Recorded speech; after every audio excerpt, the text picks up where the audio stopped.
Hello everyone, and welcome to the very first face-to-face tutorial here on Ducttapestuff. In this face-to-face tutorial I'm going to be teaching you how to make your own duct tape business. Okay, so before we all get started here, let me first get something across here.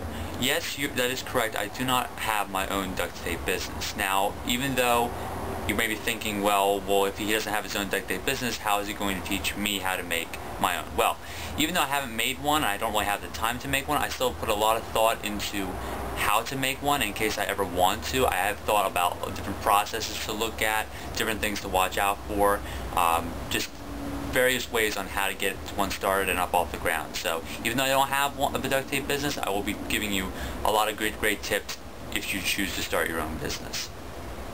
Okay, so let's say that you want to start a duct tape business. The first thing you should ask yourself is really, can I start a duct tape business? Am I able to start a duct tape business? And some of the things that you really want to look at are things like time. Do I have the time to make a duct tape business? Do I have time to take all the orders and requests that are going to come in? Now, once you first start a duct tape business, you're probably not going to get a huge amount of orders, but you want to keep that in mind because if it does pick up, you're going to want to have the time to process all those orders. Another thing to think about is the money. Do you have the money to start up a duct tape business? Now, duct tape isn't that expensive, usually a little over $3 a roll, but you do want to keep in mind that if you want to start off with, say, one roll of every color, then you're going to have to spend $3 per roll, and every color, it's like, what, 20, at least if you're going with Duct brand, that's about at least over 20 different colors, so that's like $60 right there, plus tax. So if you want to start off that way. You have to look at your supplies and equipment. If you're going for huge projects, like if you're going for, say, really complex wallet stencils and stuff like that, or stencilization on your wallets, you want to make sure that you have like an X-Acto knife set or a cutting board like the cutting mat that I have. You're going to want to use those because those are going to make the job a lot easier. You're also going to have to worry about things that are around you. Like, I'm very fortunate. I have two Walmarts that are close to me. I have an AC Moore craft store and a Michael's craft store right next to each other. So there are a lot of places around me that sell duct tape. If I don't have, I say teal duct tape, I have one Walmart next to me, I go to another one, and the one near me usually has it, and they flip-flop back and forth usually. So you want to keep in mind, are there enough areas around yourself that stock all the colors of duct tape that you want? Because say if someone wants digital camouflage wallet, and you don't have digital camouflage and no one around you stocks it, you're going to be out of luck. You're going to have to find some way of getting it, like online or something like that. You also want to be able to find a way to, if you're able to ship out the things you make. Like, say if you're making wallets, you want to be able to research packaging, like the smallest package for the price, like one of those little bubble wrap packages that are like brown colored. You want to be able to make sure you have like enough of those on hand. You want to make sure how much those cost, and you will have to work that into your prices and everything, and you might have to worry about shipping that out to people, obviously. So those are just some things right off the bat that you need to watch out for. So then we're going to go into the specific things the specific steps that you're going to take when you start a duct tape business. Okay, so let's move on to the actual steps now. So let's say all the stuff I just told you, you're able to answer yes to pretty much all those things. You have the time, the money, the supplies, etc., and you're ready to start. The number one step I can give you is start off small. Now, what I mean by that is, like, your first day, like, of starting your duct tape business, don't say, I want to be able to ship a wallet to Japan. Okay, that's international shipping. That's a little bit out of your range at the moment. So you want to start off small. And what I mean by small is to start off with friends, family, start off with your school if you go to school, start off with college if you go to college. Start selling them in the networks that are closest to you first. This will give you an idea if your duct tape business is sustainable or not. Because if you start like throwing all this money at it and you find out that no one really wants to buy duct tape things, then you're going to be out all that money. You're going to be stuck with a lot of duct tape.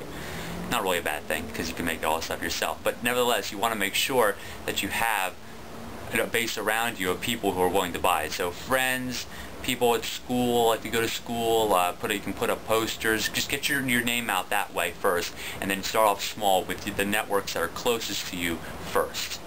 Okay.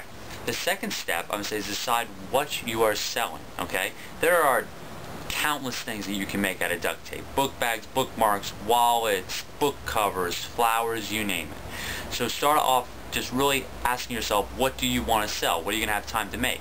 If you sell only backpacks, then you're going to be making a lot of backpacks, and backpacks take a long time and a lot of tape. So you would probably recommend starting off with like wallets and flowers, for example. Flowers take hardly any tape, wallets take a little bit more, but they're still fairly basic to make. So if you're starting off, I wouldn't really want you to say, like, I make everything out of duct tape. Just tell me what you want, and I'll make it for you. You probably don't want to tell people that, because they're going to come up with you may come up with a whole bunch of different things, and you're going to have orders and all these different things that you maybe don't want to make to begin with. So say, I'm starting off selling wallets and flowers, or just flowers, or maybe just wallets.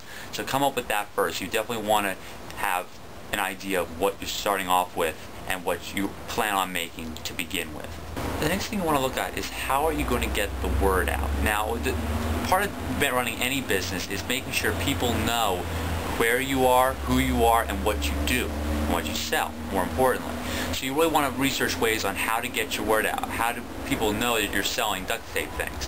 One of the great ways to do this is, like I said before, if you're at school, you can put up flyers and stuff like that, or if at college, they may allow you to put flyers like making duct tape things on billboards and stuff like that, or bulletin boards. That's a great way to do it, especially when people are walking around, and like at school, a lot of people tend to read billboards and stuff like that, so that's a great way to do it. Another way is going online. You can start a website. That's always a great way to do it, and then direct people to that website. Another thing is Facebook and MySpace. Like, obviously Ducttapestuff has a YouTube account, obviously, and also has a Facebook account, a Facebook fan page that I started a little while back, so that people on Facebook can get notifications on when I post tutorials and stuff like that as well. And that was one of the best strategic moves that I did for Ducttapestuff, was to make a Facebook page. So if you're starting a business, MySpace, Facebook, people nowadays, especially the teen population, the generation nowadays, wants to be connected on the internet in countless different ways. So you definitely want to look onto an online presence, having an online presence.